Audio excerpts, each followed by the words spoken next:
Negara Pancasila ini sudah final, tidak boleh dibicarakan lagi. Kalau ada yang keluar dari Pancasila, dari Undang-Undang Dasar 45, dari NKRI, dari kebinekaan kita, itu hal yang sangat fundamental sekali. Kalau itu ada ormas yang seperti itu, ya kita gebuk. Orang bicara masalah PKI bangkit, komunis bangkit, itu apalagi sudah dinyatakan sebagai organisasi terlarang, ada tabnya jelas sekali. Ya kita gebuk, kita tendang, sudah jelas itu, jangan ditanyakan lagi. Orang pendiam kemudian ketika diusik itu bahaya. Jangan sampai kita menjadi anak yang durhaka karena tidak merawat Indonesia. Buruk kecerdasan warga negara jika terus media sosial konsumsinya isu-isu yang tidak produktif. Assalamualaikum warahmatullahi wabarakatuh. Hamdan syukran lillah amma ba'd. Salam sejahtera untuk kita semua. Semoga kita tetap berada di jalur yang diinginkan oleh Allah dan diridhoi oleh Allah Subhanahu wa taala, dan mudah-mudahan negara kita tercinta Republik Indonesia tetap diberi keselamatan lahir dan batin. Lahiriah sebagai negaranya dan batiniahnya sebagai masyarakat Republik Indonesianya. Juga mudah-mudahan batin nilai-nilai Pancasila tidak ada yang mencoba mengobrak-abrik siapapun itu, dari golongan manapun itu, atas nama apapun itu. Ideologi yang mau mengancam kedaulatan Pancasila, NKRI, Undang-Undang 1945 itu mesti kemudian kita basmi sama-sama oleh seluruh warga negara. Kita harus kompak semuanya untuk tidak boleh lagi ada hadir ideologi yang mau mengancam kedaulatan Pancasila. Karena Pancasila mau dikatakan final, ya kita bisa terima. Kenapa? Karena Pancasila, satu kali lagi, dia tugasnya menaungi semuanya. Dan faktanya di Indonesia keragaman ini ya dinaungi juga oleh Pancasila. Maka kalau misal ada satu doktrin atau satu ideologi yang itu tidak sesuai atau tidak sama persis dengan Pancasila, maka itu harus dihengkangkan. Ada banyak kemudian kontroversi tentang Pancasila ini. Ada yang mengatakan bahwa Pancasila tidak boleh dijadikan sebagai sebuah ideologi. Dan kemudian pemerintah, khususnya Presiden Jokowi, selalu mengkampanyekan bahwa Pancasila itu adalah ideologi. Bagi saya pribadi, Pancasila mau dijadikan ideologi atau tidak dijadikan ideologi, itu tidak jadi soal.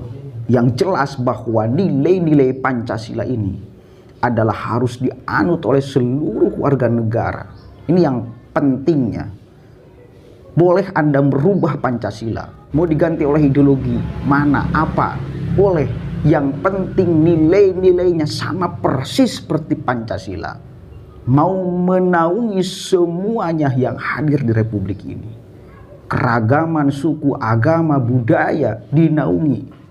Silakan ganti Pancasila. Kenapa kemudian pemerintah menolak habis-habisan ideologi komunis dan khilafah? Karena mau mencoba mengacak-acak tatanan sosial warga negara, keragaman suku, agama, dan budaya. Kenapa juga kemudian pemerintah menolak khilafah keras-kerasan, bahkan membubarkan organisasi yang bercita-cita mendirikan khilafah di Indonesia adalah HTI. Kenapa? Karena mau mencoba mengacak-acak, mencoba mengobrak-abrik tatanan sosial, tatanan keberagaman yang ada di Republik ini. Maka satu kali lagi semuanya harus bersatu padu kalau kita mengaku dan merasa masyarakat Indonesia yang cinta akan Republik ini.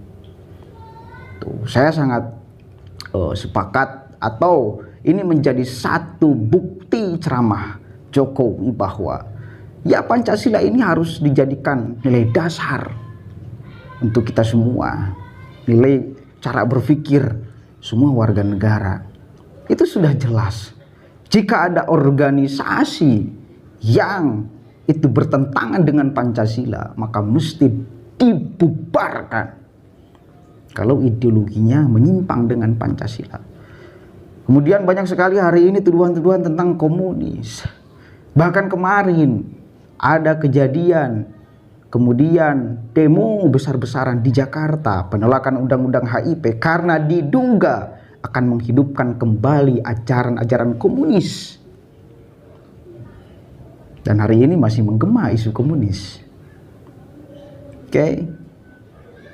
Kalau benar-benar komunis hadir di republik ini, satu kali lagi dan selalu akan saya katakan, semua warga negara ini akan menolak. Bukan hanya satu dua orang, bukan hanya segelombok orang atau dua kelompok orang, tapi semuanya. Organisasi Islam semua akan bersatu padu untuk menolaknya. Kalau memang kebangkitan komunis sudah mulai tercium. Tapi apakah benar tujuannya ke sana? Atau memang ada tujuan-tujuan yang lain? Oke, atau memang ada tujuan-tujuan yang lain? Nahdlatul Ulama sebagai organisasi yang pernah melawan bansernya habis-habisan PKI, kenapa tidak terlibat mengisukan tentang kebangkitan PKI? Ini yang menjadi tanda tanya besar buat kita semua. Apakah kemudian NU sudah mulai disusupi oleh PKI? Saya rasa juga tidak, karena saya bagian dari tubuhnya. Dan saya tidak ridho kalau memang PKI sudah masuk ke tubuh NU. Dan pasti orang-orang NU juga tidak akan tinggal diam. Semuanya. Bukan hanya satu dua orang. Nah, lantas kemudian kita berpikir sama-sama, apa ini sebetulnya? Isu yang gelontorkan di publik tentang PKI ini, siapa yang membuatnya? Apa kepentingannya? Apakah benar ada mau kebangkitan PKI? Atau memang itu hanya isu saja untuk menakut-nakuti masyarakat, menakut-nakuti warga? Gitu loh, untuk kepentingan politik, kepentingan pribadi dan golongan. Oke, di sini kita harus cerdas sebagai masyarakat awam dan tidak tahu apa-apa dan tidak punya kepentingan. Kita tidak punya kepentingan apa sih? Kepentingan kita itu hanya satu, bahwa ideologi Pancasila harus dianut oleh semuanya. Udah, itu saja sebetulnya kepentingan. Saya bersuara di sini tidak ada kepentingan. Tidak ada kemudian orang yang menyuruh saya untuk berbicara, ini nggak ada sama sekali. Ini pikiran jernih saya membela bahwa benar-benar Pancasila ini harus mesti kemudian kita jadikan sebagai nilai dasar cara berpikir kita semuanya sebagai warga negara yang baik. Oke, Kak, di sini ketegasan Presiden Jokowi berbicara sangat lantang, sangat keren sekali. Hati-hati. Kalau memang orang pendiam diusik ya bakal teriak juga. Bahkan lebih mengerikan, orang pendiam kemudian ketika diusik itu bahaya.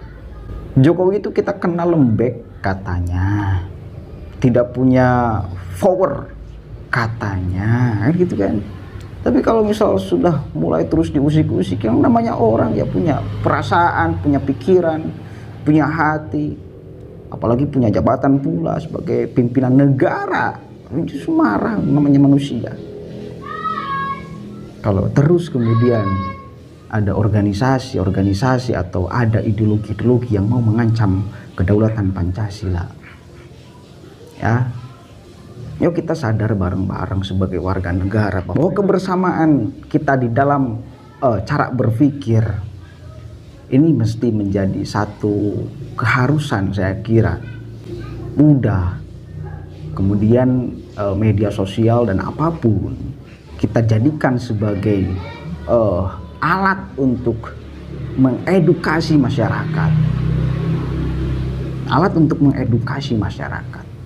Karena kalau tidak seperti itu, saya kira terus kita akan berkutat di narasi kebencian. Kita akan terus berkutat di narasi kebencian, dan ini tidak akan mencerdaskan warga negara. Ini tidak akan mencerdaskan, justru akan memburukkan kecerdasan. Buruk kecerdasan warga negara jika terus media sosial konsumsinya isu-isu yang tidak produktif.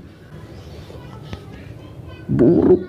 Karena apa? Karena ya kecerdasannya tenggelam, yang hadir adalah kebencian. Ini yang akan kita takutkan sebetulnya. Saya takutkan salah satunya. Nah, artinya bahwa mari kita perbaiki sama-sama. Kalau memang ada kejelekan di republik ini, rumah, saya ibaratkan Indonesia ini seperti rumah. Rumah yang jelas sudah dibangun oleh orang tua kita dulu. Manakala kentengnya bocor, manakala kacanya pecah, dindingnya rusak, lantainya pecah, ya kita perbaiki satu persatu. Perbaiki gentengnya dulu, perbaiki kaca yang pecah dulu, perbaiki kemudian dindingnya, perbaiki kemudian lantainya. Pada akhirnya semuanya bersatu padu untuk memperbaiki rumah kita bersama yang sudah dihuni lama. Udah kita enak sebetulnya, ini hasil kemerdekaan. Orang tua kita dulu itu mengorbankan tenaga, bahkan darah, nyawa untuk membangun rumah yang bernama Republik Indonesia. Kemudian kita mau merobohkannya. Siapa kita? Punya jasa apa kita melahirkan Indonesia? Kita nggak bertumpahan darah. Kita nggak mencucurkan keringat, meletakkan dasar batu pertama untuk membuat bangunan rumah yang namanya Republik Indonesia ini. Kita tinggal jadi penghuninya. Rumahnya sudah dibuatkan. Oke, rumahnya sudah dibuatkan. Ya, oke, mungkin itu saja yang bisa saya sampaikan. Mari kita sama-sama berpikir sehat demi kesehatan Republik Indonesia. Jangan sampai kita membuat sakit para pahlawan, para pejuang, para pendahulu kita. Jangan sampai kita membuat sakit mereka. Jangan sampai kita menjadi anak yang durhaka karena tidak merawat Indonesia. Ya, mungkin itu saja yang bisa saya sampaikan. Kurang lebihnya mohon maaf. Wallahu muwaffiq ila aqwamit thoriq. Wallahu a'lam bishawab. Assalamualaikum warahmatullahi wabarakatuh.